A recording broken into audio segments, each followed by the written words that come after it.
Well, Merrill Kelly made his debut. He looked pretty good. We also had Brandon Pfaadt making his debut. He also looked pretty good.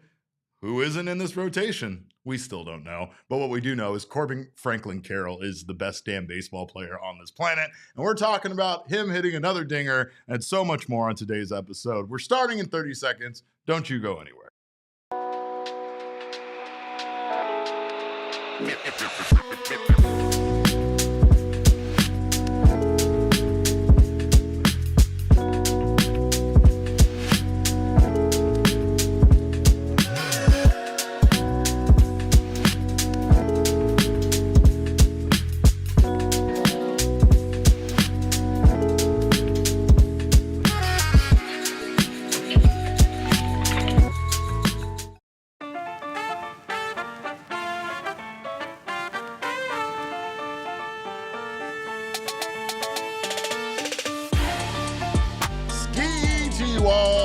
Welcome into another edition of the PHNX Diamondbacks podcast, live from Studio K, presented by our friends at Circle K. Hello to you all. It is your mayor of PHNX, occasionally known as Derek Montilla. I am joined, of course, by my guy, large intimate Kevin Thomas on the ones and twos. Remember, that's the order it always goes in. His nickname never goes in the middle because then things get definitely non-FCC correct. If FCC is even a thing that exists anymore at this point. But hey, welcome into another episode of this baseball podcast that is presented to you by our friends at All Pro Shades, who honestly, Kev, need no help with advertising, because if you've seen this company's commercials during Suns game, you know they are already way funnier than I can ever pretend to be, but they do make a fine product. So, of course, if you are looking to block the sun out of your life, which, remember, once again, the sun in Arizona is trying to kill you. The sun and also the Suns, they're both trying to kill you, but you want to make sure you check out our friends at All Pro Shades.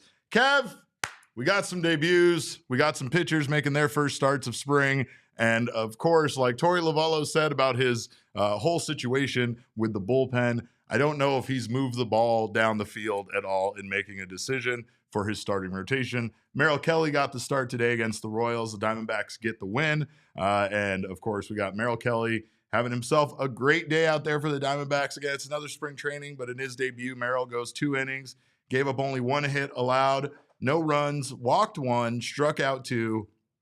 It's Merrill the mainstay, folks. I mean, it's exactly what he does, and it's nice to see him in his very first outing come out and look strong. I will always say it with the caveat that this is spring, so nothing to get crazy about, but again, so far, all of the starting pitchers have looked fairly solid for this team, as well as the bullpen has too. Hello to you all. Tom Lemke says I already hit like. That's my man. Thank you, Tom. I appreciate it. If you're here, make sure to hit like. Even if it's not for me, do it for Big Kev, or do it more importantly for Corbin Carroll, who just can't be stopped. Had himself another perfect day today. Corbin went 3 for 3 with another home run, his 3rd home run of spring training. He had 3 RBI. And he's just quite possibly the best form we've ever seen. I have no idea. Like the thing about a player like Corbin Carroll is you don't know really what his full potential even is, right? And I think that we know in the past that we've talked about the contract the Diamondbacks signed him to looked very good before they even had a chance to really see him play Major League Baseball for an entire season. He ends up winning the Rookie of the Year. They look like geniuses for locking him in to that contract beforehand. Last year, he stumbled out of the gate, had himself a rough first half, but got things back on track. And again, I think I addressed this a few weeks ago, or maybe not even that long ago, but you know, I think you might feel like there is a repetitive perhaps thing that happens where this year he comes out and struggles again. So far, that very much does not appear to be the case for one Corbin Carroll. He does not look like he stumbled out of the gate. He looks very strong in regards to, you know, his performance so far this spring. And again, it's more to be excited about.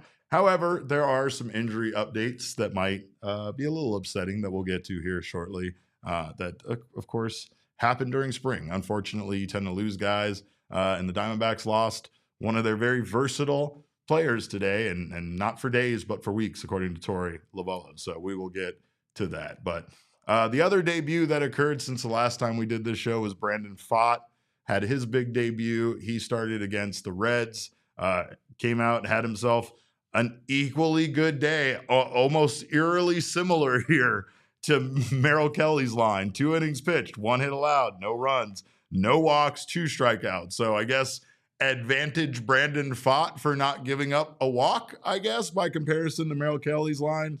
Otherwise, fairly identical there, but very cool to see the starting pitchers for this team come out, considering we know that if this team can get that portion of the entire team on track to be as good as many people have said that they're going to be, or at least estimate them to be, it's a very scary rotation, right? But in this scenario, how can you deny potentially Brandon Pfaadt being in the starting rotation? You look at the strengths that he has, you look at how good he looks this spring, his trajectory just in general, and it feels, I don't know, like you start doing the math here, and unless there's a potential like Jordan Montgomery IL stint to start the year, which we have an update on him as well, that might or might not be the case. It's kind of trending in the direction of not being the case. It really does feel like the 2 players, regardless of how well they perform, that are, essentially going to be optioned potentially is Brandon Pfaadt or Ryan Nelson. And like, that's just it's a crazy thought. It's a crazy thought to see, considering how important both of those guys were to the starting rotation last season and how good both of them really honestly could still be for this team this season. Is it crazy to think that, Kev, considering the option situation? I mean, again, barring a trade happening, which seems less and less likely the more time progresses. I mean, we are living in a world where Brandon Pfaadt very much could possibly be optioned to Reno, despite the fact that he is incredibly good and has no reason to be. Yeah, and I think you kind of hit the nail on the head earlier when you mentioned the fact that you lose guys in spring all the time. And I think that this is, we talk about it all the time, that the Diamondbacks have some of the best pitching depth in the league right now. And I think that that's an advantage, because a lot of teams can't afford to lose a guy as good as Brandon Pfaadt at the second half or even in the middle of their rotation, because they're going to need him to start the year. But the Diamondbacks are in a position where they could option Pfaadt, as good as he is, down to AAA Reno. But yeah, Derek. King Snakemeister says somehow, some way Pfaadt has to be in the rotation, and unfortunately Nelson has to be in AAA, so he's stretched out for injuries. But you're right. Part of that scenario is that, like, again, I probably beat this horse to death entirely too often, but you got to keep players stretched out. It's the same thing that I said about Jordan Lawler and other young players that really we as fans don't want to see in AAA anymore, right? Like, there is nothing more to prove for a player after a certain point in AAA. However, as an organization, you don't have many choices on what you can do with them. At one point, it's either play them find a place for them to play regularly on the everyday roster, or have them on the minor league roster, so that way they are getting their at bats if they're a position player, or they're staying stretched out as a starter, right? So it's the part that sucks with all of this, because right now it's an embarrassment of riches, and unfortunately, when you have this situation, it does mean that that could be the case, and I don't think fans are going to be happy about that. Donkey, is that probably how to say it there? Pone Donkey. Nelly carried last year. You're absolutely right. Nelly carried this team last year. Brandon Pfaadt was consistent, but Nelly was at times, for a stretch, more than once, the best pitcher in the starting rotation. And I don't know, again, how you make this decision other than making it based on who does and who doesn't have options, right? Like, you're probably not going to see a Jordan Montgomery in the bullpen, even though I've told you guys he very much likes it down there. He likes hanging out down there. He doesn't like pitching out of there, but he likes hanging out with those guys. But that doesn't seem likely, right? It doesn't.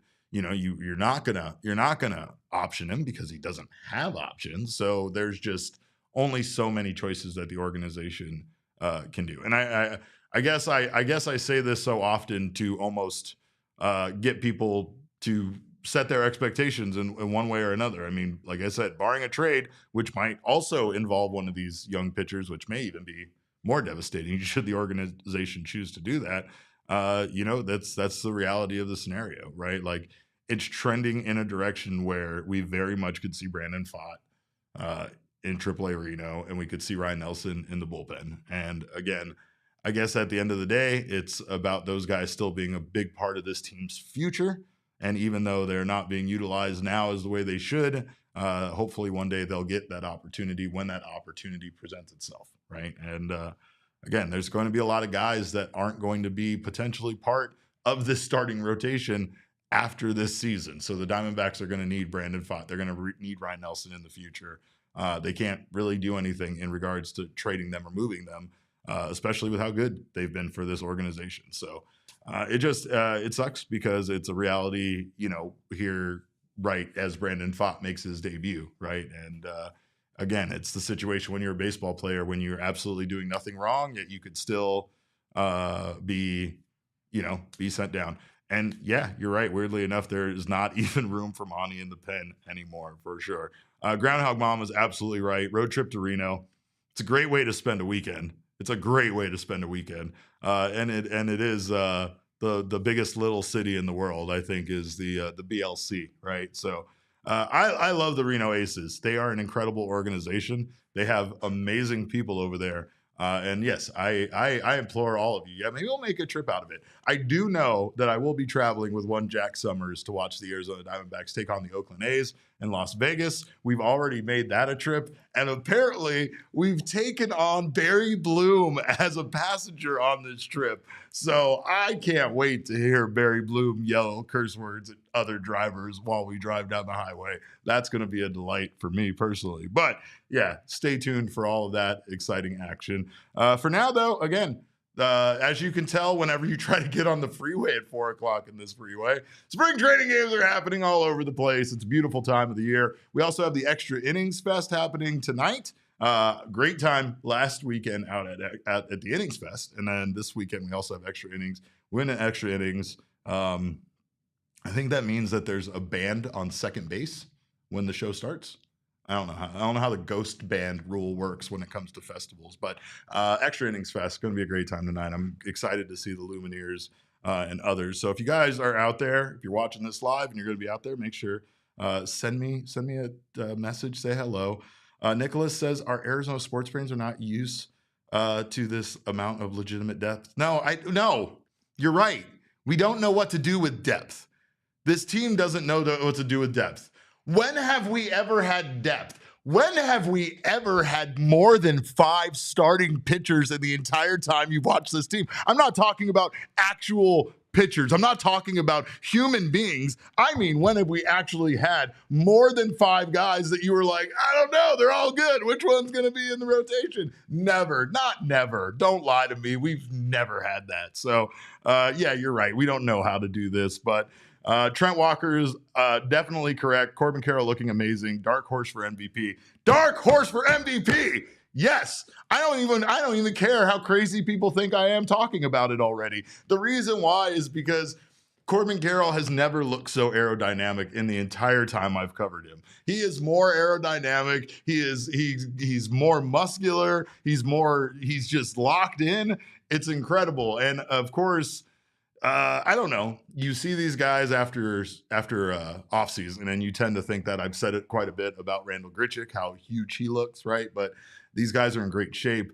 I think they have the proper motivation, and I don't know, man. I mean, you give a guy like Corbin Carroll an opportunity to really find his zone after struggling and realizing as a ball player, as an athlete, that no matter how bad things were for him during a stretch, he found a way out, and he didn't just find a way out where he kind of did okay. No, he was a completely different baseball player in July and beyond. So that version, that I guess that evolved version of Corbin Carroll, he's still not into his final form yet, but that evolved version of Corbin Carroll is playing baseball right now in spring training. He's crushing the ball.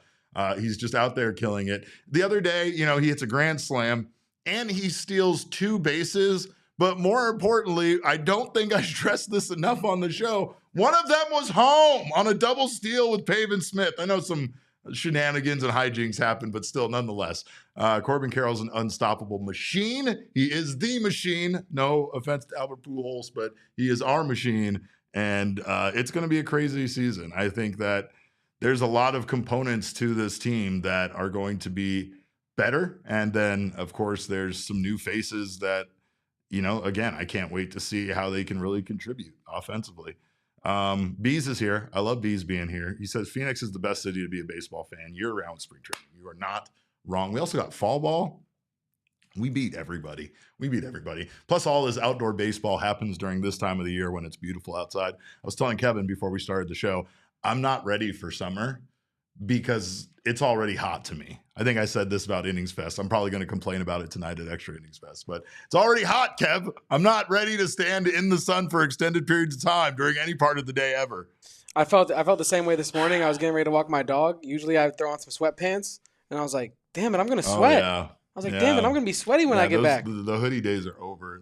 I'm so sad the hoodie days are over. So much pain, Derek. I already missed the winter weather of Arizona, the frigid temperatures of 50 degrees. I know. Good times that are behind us. But unfortunately, we have some bad times to discuss with some injury updates on the other side of this break. So we appreciate you guys so much for being here. You are watching the PHNX Diamondbacks show. Don't you go anywhere. We'll be right back after these words from our sponsors. And speaking of how hot it has been outside, of course, we talked about All Pro Shades Concepts. They can help you stay cool, not just with their awnings that are retractable and motorized, but they also have retractable window shades, which my wife is very, very interested in. And again, I don't know. Maybe it's just the fact that I grew up in the 80s and still not used to all this cool technology. I know these awnings have been around for a while too, but I love the motorized awnings coming up and down. I think it's a baller move.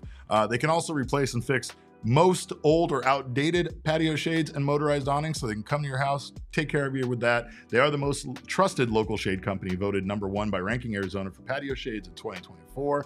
Their Better Business Bureau A+ ratings with over 1,000 5-star reviews on Google. So, of course, we know we want to trust other people, their reviews. You can make sure you check them out. They're licensed, bonded, and insured. Call 623-204-1476 or visit allproshadeconcepts.com now to schedule your free estimate. Well, if you are looking for a fun night on the town, you know that Gila River Resorts and Casinos always offers you that, but you can get ready to rev your engines for the $350,000 Lamborghini Lux giveaway. Here's how to win every Friday, like today in February. Get out there. It's the last chance tonight. You have a chance to win cash, free bonus play, or qualify for the grand finale drawing. There's weekly drawings, so of course, one every night, 7 p.m. for exciting drawings. And then the grand finale will happen tomorrow night on March 1st at Wild Horse Pass, where one lucky winner will drive away in a Lamborghini. Is it you? Is it going to be you? I hope it's you. I hope it's one of you, just so you give me a ride. So don't miss your chance. This is your opportunity to experience the thrill of luxury and speed. Visit them tonight for your chance to win big. You do you at Gila River Resorts and Casinos. Visit playathila.com for more details. Well, we have some more unfortunate injury news, injury updates, and I hate it. And it's never good when it happens during spring training. But our favorite Labrador retriever, Blaze Alexander, unfortunately suffered a grade 1 right oblique strain. We've heard that phrase quite a bit last year with Christian Walker and other players. Hate to hear that because it's like a weird, undetermined amount of time. Sounds like something, it's your side muscle. It's going to be something that hopefully heals fairly quickly. But Torrey said it's going to be weeks, not days. Here's what Torrey had to say about Blaze's injury. Okay, a couple health updates. I know you guys talked to Blaze, so yeah, it's an oblique strain. I know he gave you a grade 1. What does that mean? I don't know. It's weeks instead of days. We know that.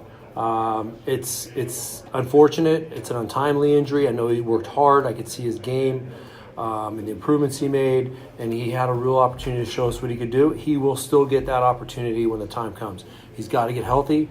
Clearly he will most likely run out of time to show us through the course of spring training, but that's part of the game, and being adaptable, making adjustments, It's part of our culture. So he will find his way back on the field when it's the right time. But for right now, he's with the medical team. How did he hurt it? Taking swings in the cage, is from what I was told.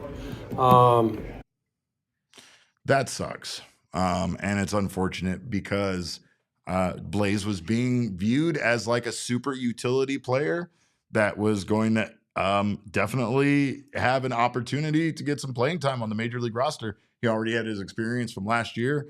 And from what I've been told, there was a lot of excitement. Obviously, we know there was excitement from Blaze. He's a ball of excitement. He is Mr. Excitement. But it sucks. It sucks because, again, Tori said weeks, not days, so we don't know how long that's going to be for him to be gone. And honestly, other players have been playing pretty well. Hampson and Vargas have played really well this spring so far. Jordan Lawler is another guy that's played well that we've talked about quite a bit, potentially being that same type of position for this team.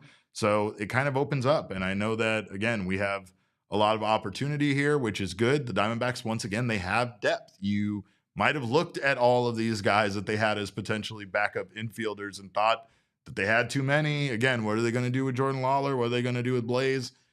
It's baseball. It figures itself out sometimes. And the reason why you have this depth is for the purpose of making sure that these guys are, that there's someone available for you.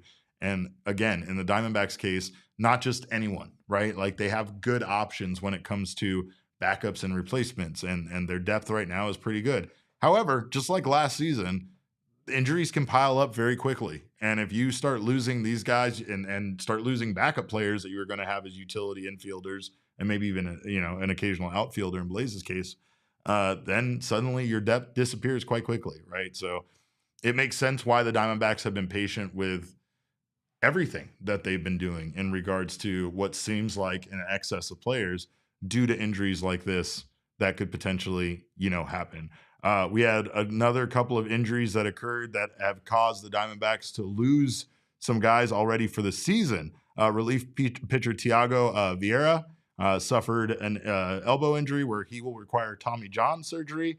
And Josh Winder, who is a former Twins reliever that signed a minor league deal with the Diamondbacks in January, he's appeared in one game for the Dbacks this spring, pitching an inning and 2/3, and he also will effectively have his season ended due to needing Tommy John surgery. So, again, it's not to be all doomsday, but and I know these guys are relief pitchers. In the case of Winder, it was a guy that was here on a minor league contract and was just trying to make the major league roster. But it does very much feel like you're already seeing the options kind of dwindling and the depth paying off just a little bit. Hopefully the Diamondbacks don't need it. Hopefully they don't have a catastrophic season like they had last year. Knock on wood, knock on my head.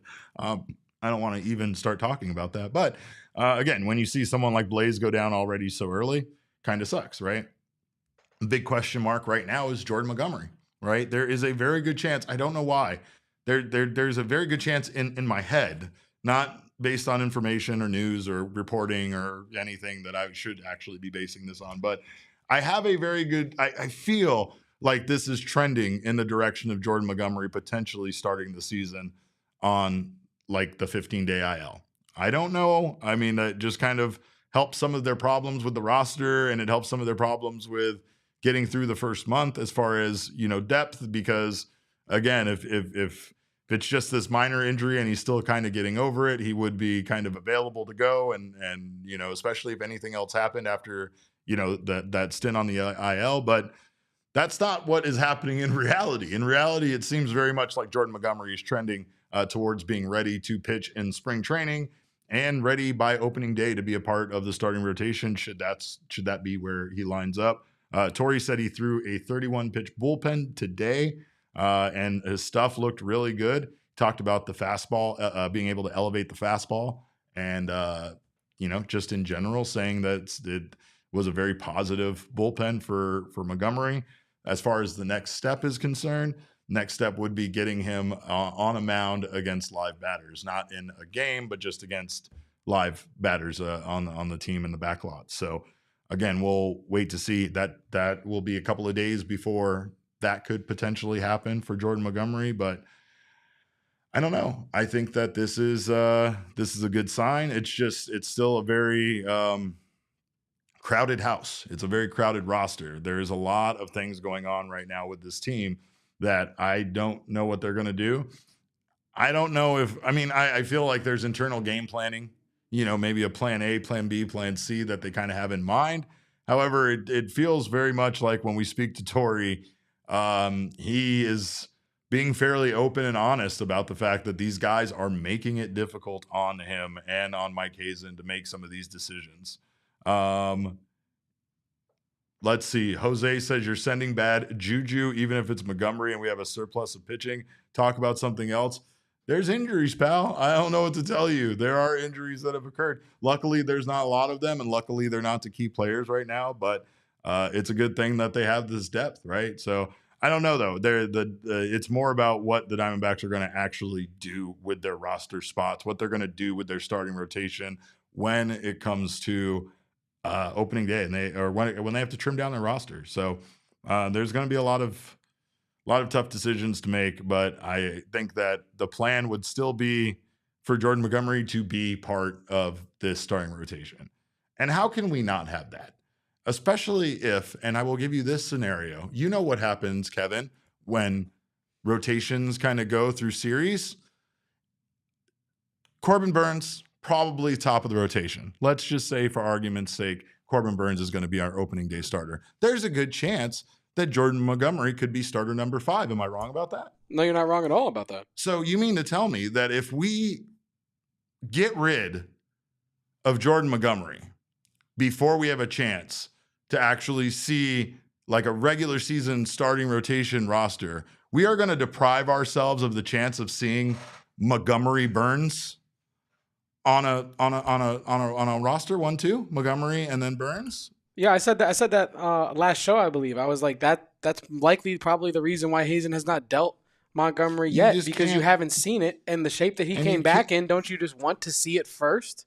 No, what I want to see is the Simpsons character Montgomery Burns' name as part of our roster. I want to see Montgomery Burns is what I want to see. He missed the joke because I was taking you so serious. I was taking you so serious. The Simpsons. That's not true. Once in his life, I've watched. I would say 75% of The Simpsons. Oh, all right. It's the best animated TV show of all time. I still didn't pick up on my Montgomery. No, I was taking you way too serious, Dan. Yeah. I was trying to listen to you on your take. Yeah. Jose also says regarding the Blaze injury, didn't we have a number of oblique injuries last year? Yes, we did. That's what I was saying. And especially like Christian Walker, and several of them became nagging injuries. Again, I don't know where Blaze was going to end up as far as the position players go. I'm not going to sit here and say that Blaze had a great chance of making the roster, considering some of the other options the Diamondbacks have. But again, that's what the beautiful part about spring training is guys can come up, they can work on things during the offseason. They can take the advice from the coaches from last season that they were told and come back and show that they, took that advice and applied it and have improved themselves in ways both defensively and offensively, right? And they can earn themselves a spot on the roster. He is probably one of those guys that's right there as a perfect, I guess, spring training player, right? Like, because spring training means the most to guys right now, like Blaze Alexander, like Jordan Lawler. Again, these are guys that want to be part of the main roster, and they don't want to just be there as a pinch hitter or pinch runner occasionally. They want to have, value. They want to be a regular player, and they want to figure out a way to be a part of the roster. And I'm sure with Torrey and Mike Hazen, they want to creatively figure out a way to include so many of these guys. But again, a big part of it right now is that the depth gives them those options, and the depth also might unfortunately require guys, again, like we were talking about earlier with Brandon Pfaadt, or whatever decision gets made, might end up with guys being sent down. But it's really, I feel like, for the overall good of the team and for not only the team for depth, but for those players individually. You got to get your reps in. You got to keep playing regularly, or else in baseball especially, you just won't be any good. And it's just such a weird sport when it comes to that. It's the reason why when a pitcher goes down with an injury, even for a very short amount of time, they have to get stretched back out.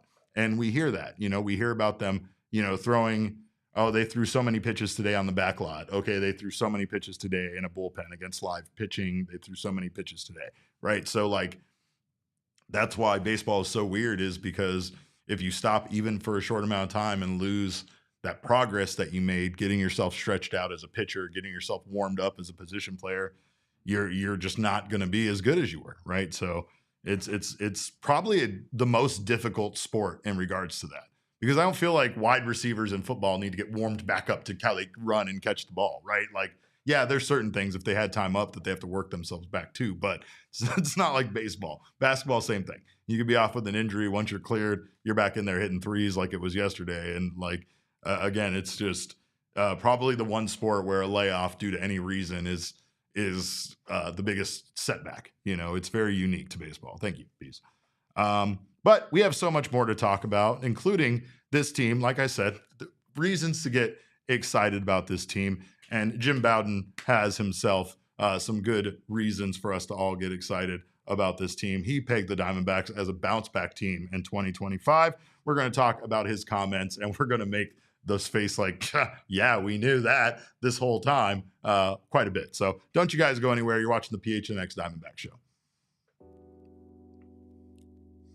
Well, you guys know I love Circle K. Kev knows I love Circle K. I probably need to have more Circle K in my life, but that's only because Circle K is so cheap. It's everywhere.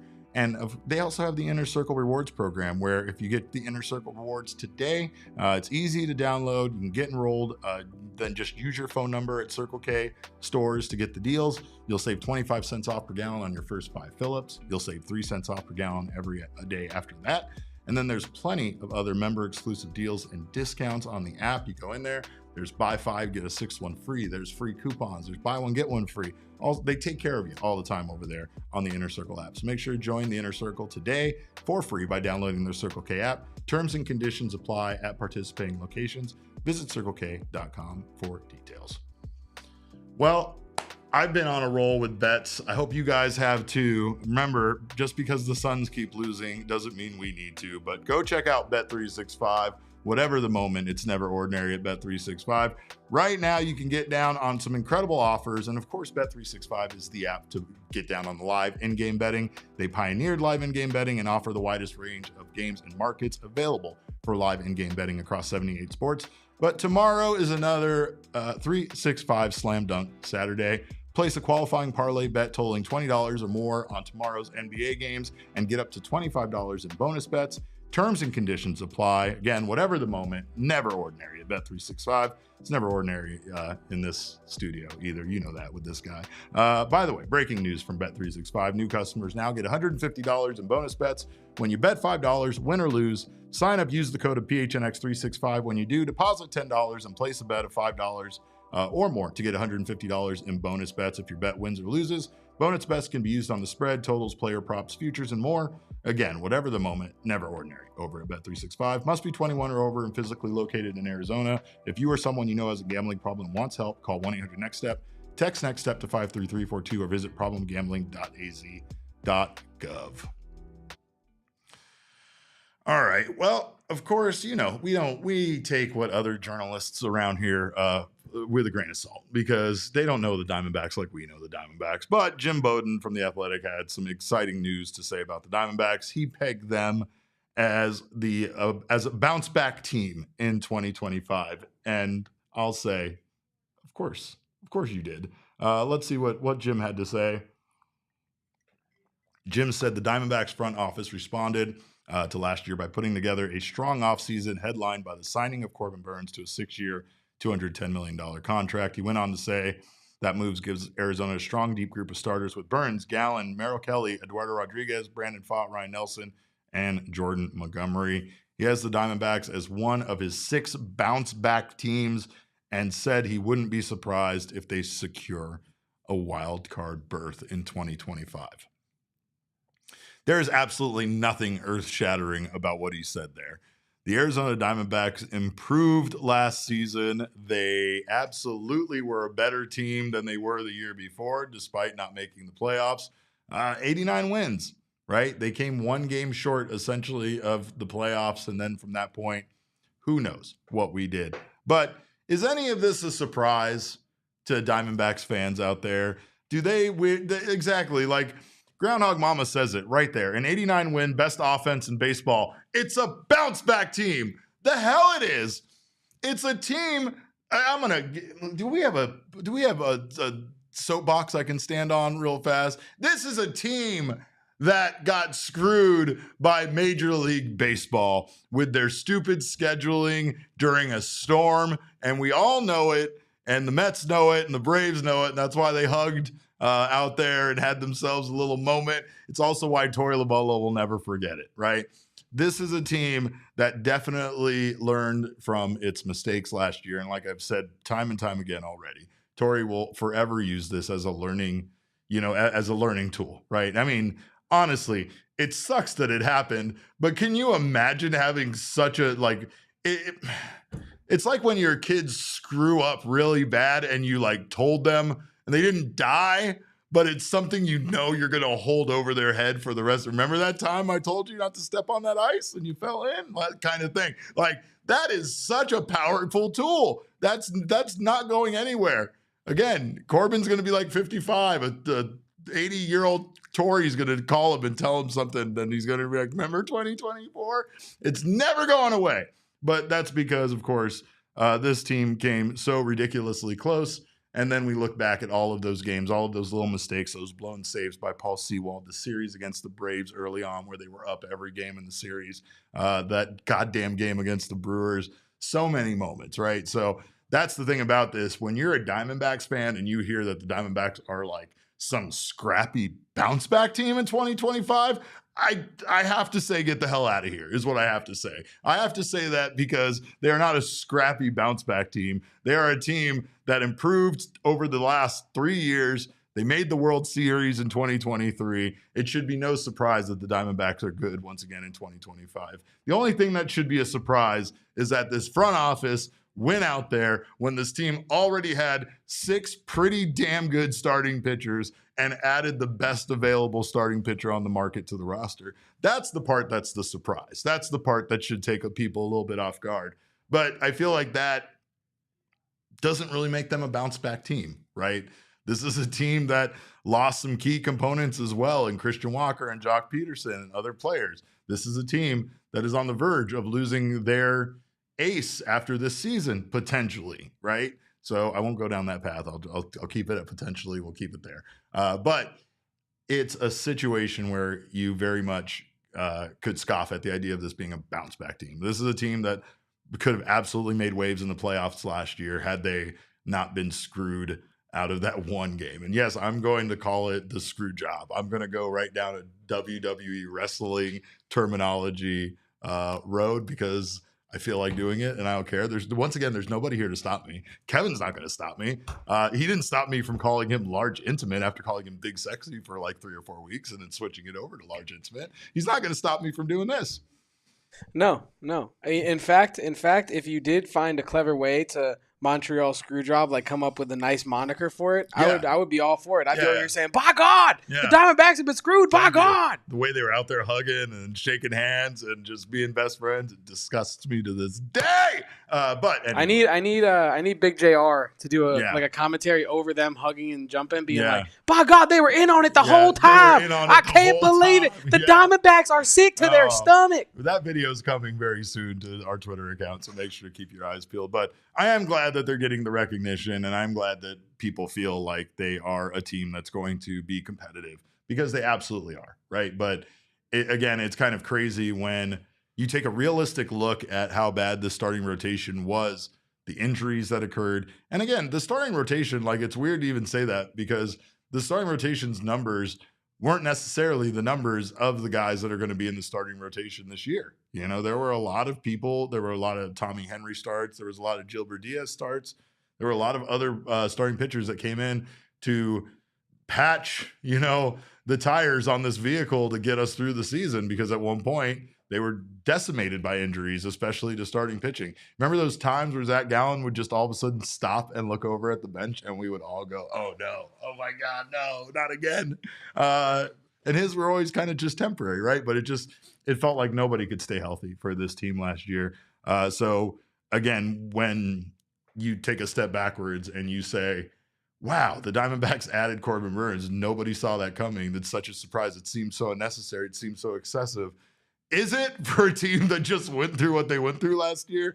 I don't think it is. I think it's a team that learned their lesson, and they're like, I will have 8 starting pitchers, and I don't care what you think about it. That kind of thing. But Elise said, has Erod even pitched in the game this spring yet? Did I miss it? I don't believe Eduardo Rodriguez is. I don't have a person to sit here and help me tread water while I check that for you. But I don't believe I've seen Eduardo. I have seen him. I've seen him in uniform. I've seen him in the clubhouse playing dominoes. His domino table is very nice. I'm very jealous of it. It's portable, but it's beautiful. My father would have loved it.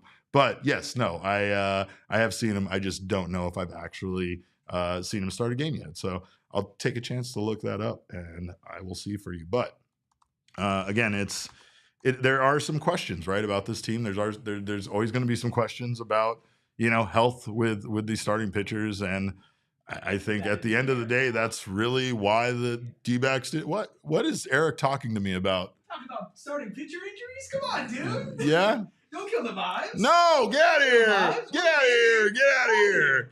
I am absolutely gonna I got hurt before. I'm not gonna get hurt again. We're still talking about it for sure. The Diamondbacks starting pitchers. Yeah, no. They're not going to get hurt. No, Elise, you're right. I don't think that it doesn't appear that he had a start this spring yet. But yeah, no, I mean, he can say that all he wants. I'm going to tell you though, it's just something. It might not be right now on everybody's minds, but I feel like it was on the mind of the front office when they saw an opportunity to go out there and add Corbin Burnes. Right? You also just sometimes when you find out a player wants to play for you, you just do it. You just do it, especially when they're one of the best players in the league. Right. So there's that. But again, they've been hurt before. They've been burned before.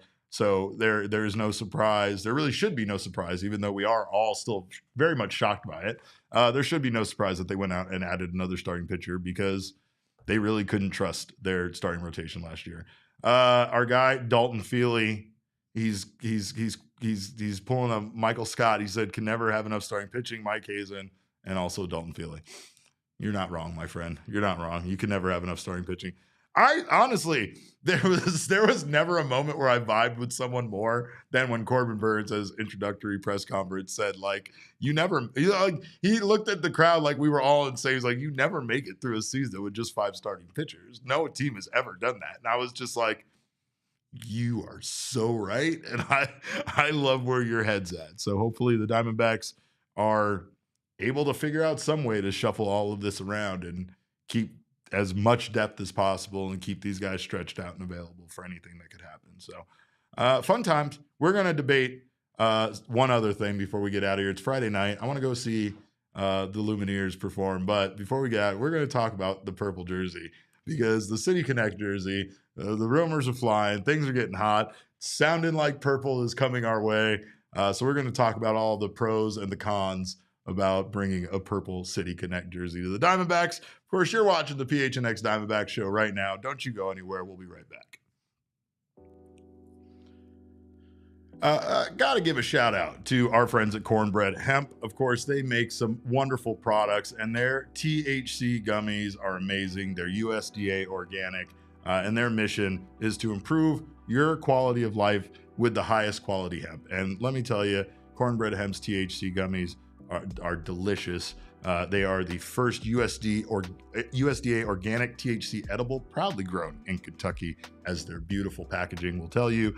And they are perfect for taking the edge off without making you feel anxious or paranoid like other cannabis edibles. And it's a great way if you are looking for a way to avoid alcohol but still want a little bit of a getaway. You could definitely try Cornbread Hemp's THC. There's 10 milligrams of THC per gummy for just the right dose. And they do not use harsh solvents like petrochemicals or industrial acids. Unlike most hemp THC products, no synthetic ingredients. So if you're looking for a healthier way to enjoy a carefree moment, you have to give Cornbread Hemp a try. They've created the first ever USDA organic THC gummy that's 100% legal. As a special offer for PHNX listeners, you can get 30% off your first order. Just visit cornbreadhemp.com/PHNX and use that code of PHNX at checkout. Again, that's cornbreadhemp.com/PHNX and use code PHNX for 30% off your first order. Cheers to a healthier happy hour.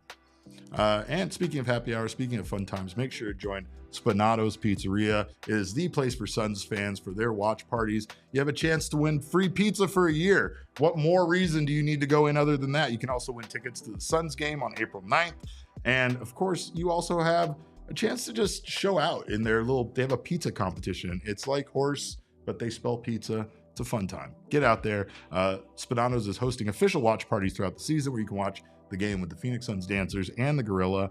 So don't miss your chance to be a part of the action. Mark your calendar, Suns fans. The excitement starts at Spinato's. And I know it doesn't start with the Suns necessarily all the time, but Spinato's, one way or another, will make your evening wonderful. Get all the info on the watch parties at pizza and pizza basketball contest at spinatospizzeria.com. Spinato's, official pizza of the Phoenix Suns. All right. Well, we talked about it a little bit on Southwest Bias. And before we get onto this, I got to give a shout out to Waymo, by the way. Also, Waymo for sponsoring this show, sponsoring us in general, and making sure we get home safe. I don't know if you guys saw Waymo the other day. There was video of a Waymo literally swerving out of the way of a driver that had come into the oncoming lane. And the Waymo car did way better than, let's be honest, than any of us would have been able to do. So shout out to Waymo for their wonderful safety and getting us home safely. But again, Kev, we got a topic to discuss.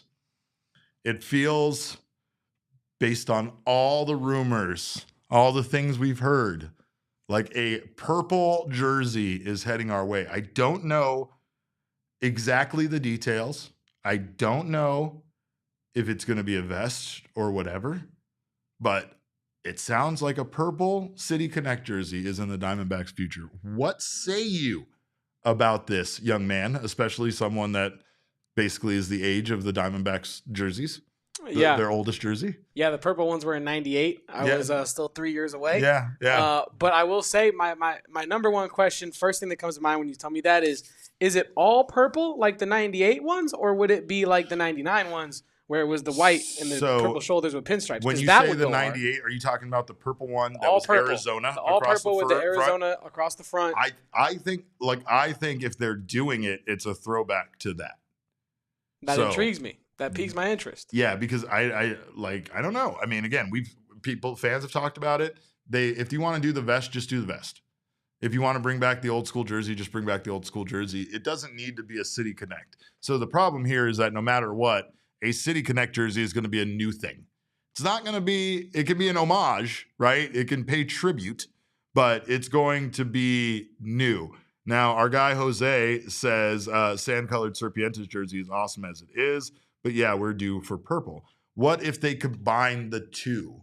What if we get the Serpientes branding, but like that old Arizona jersey? And then maybe do some cool, I'm big on the accents, there are a couple of jerseys, like the black one that had the copper numbers that were glittery.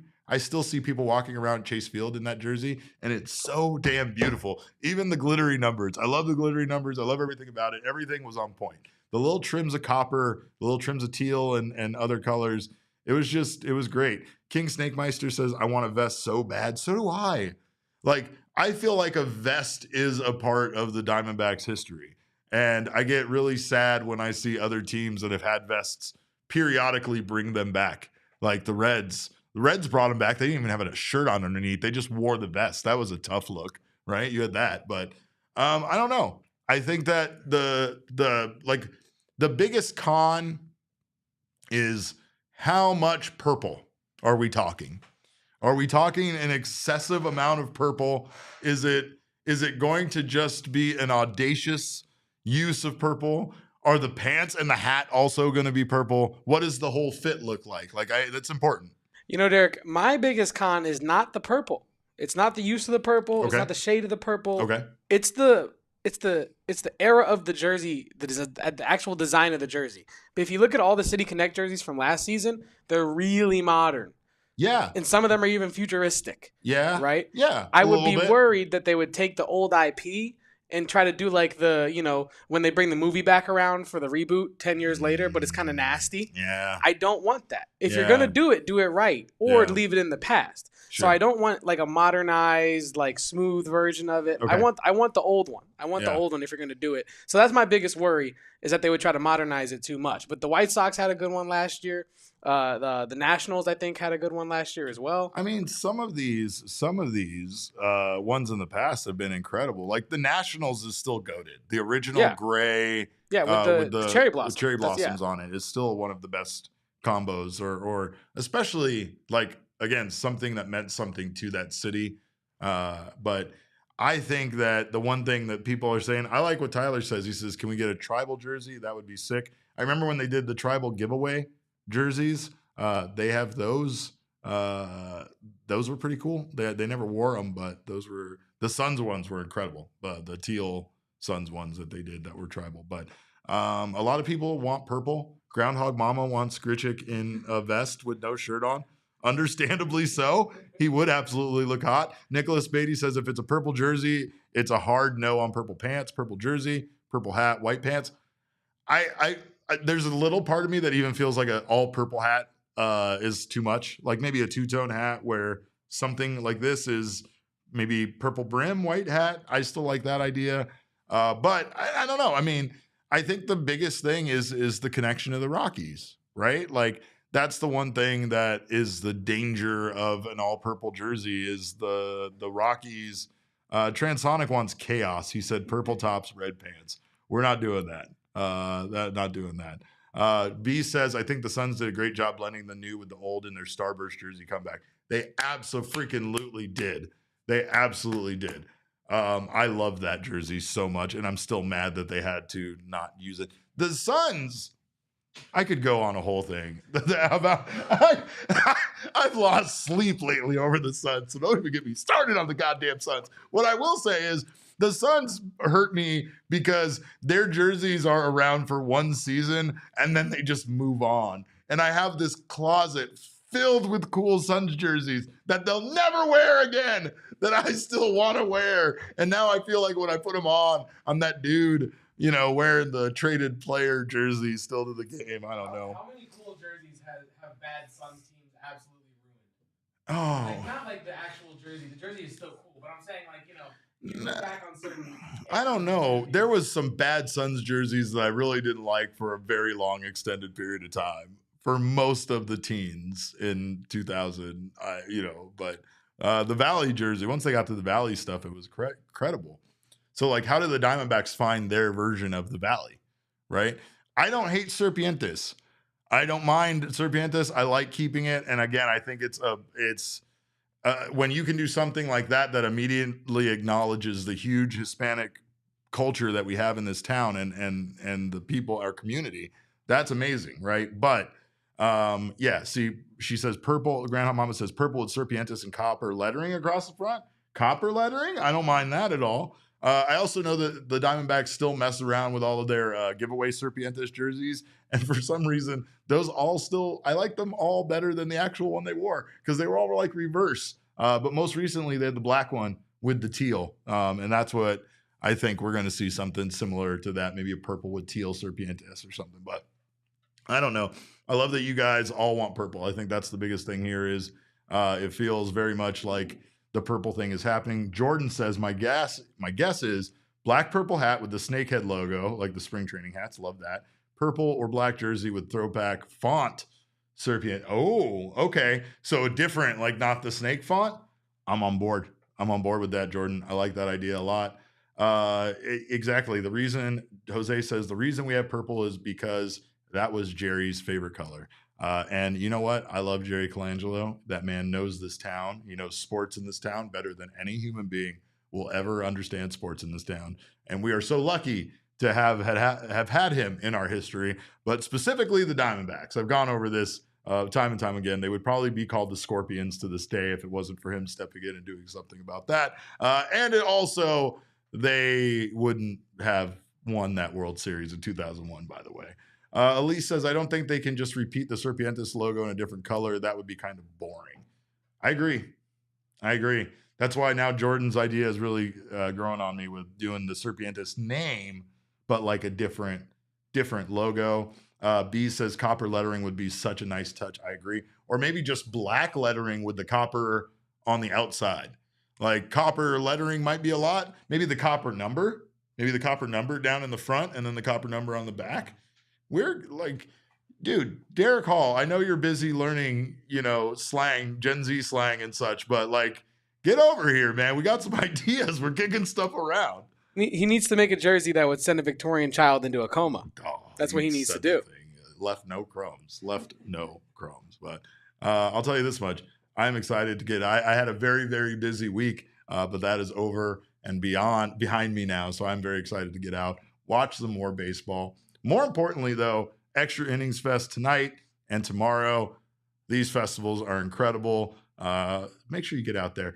I would tell you guys where my secret favorite spot in Tempe to eat is, but I don't want there to be a line or a crowd at this place. And like Max says, no free ads, so I can't do that. But I'll be stopping by my secret spot for my favorite little meal in Tempe, and I'll be heading over to watch a lot of good musicians make some good music. He might even be hopping on PHNX Puffs with me tonight. Oh, and if you're into that sort of thing, please come join me. I don't want to be lonely over there. Yeah. So look, a lot of people are doing a lot of things around here. Eric has this whole. Remember the Suns I was talking about that pissed me off? They're doing their thing over there. We also have the boys in at the Combine, right? When does my beautiful baby Damon come on? Tonight. I think late tonight. God, I haven't seen video of him. I don't know if he's drinking enough water. I'm furious. There's not been one progress report update from Bo or Johnny, and all I get is videos of Johnny and Shane looking like they're going to fight each other at the Starbucks. The real question is, has Damon continued his workout every day thing? Yes. And again, I saw Bo Brock at a Starbucks. Is he not having caffeine?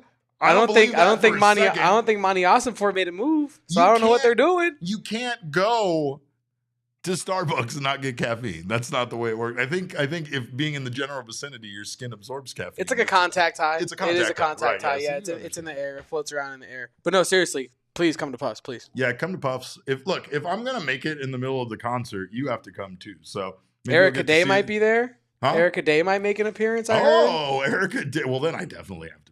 So for sure, we had a nice little surprise of our favorite Emma stopping by. Don't let I probably shouldn't have said our favorite Emma now that we have two Emmas that work here, right? It was a slip, but you can say like the OG. You can say the OG. Better. You know the I meant what I said. The original. Anyway, yes. Groundhog Mama says everybody puffing, watching the Suns dumpster fire. You're absolutely right about that. Transonic said he'll be at M3F next weekend. Sweet. LCD sound system. Nice. Again, this is probably it, right? This is when we're going to get like any kind of outdoor big festival or concert during this time of the year. Yeah. A lot of people at least during good weather. So we got a little bit of that left throughout the month of March, and then everything gets very bad in April. But again, we have a lot of fun to be had. So hope to see some of you guys out at Extra Innings Fest. Like I said, send me a tweet. I'm at Cap_caveman with a K. Our guy, Large Intimate, is at Kevo Post. You can tweet either one of us about Puffs or the concert. We'll be happy to talk to you. Of course, make sure to follow us. Also follow the show at PHNX_Dbacks. But as always, all roads do lead to at PHNX_sports on Twitter, Instagram, and Facebook. We thank you guys so much for your time and for stopping by. Kev, you got anything else before you get out of here? No. I got to compliment Kev because Kev went from being a producer to being a host in a very short amount of time to being a host that hosts the show all by himself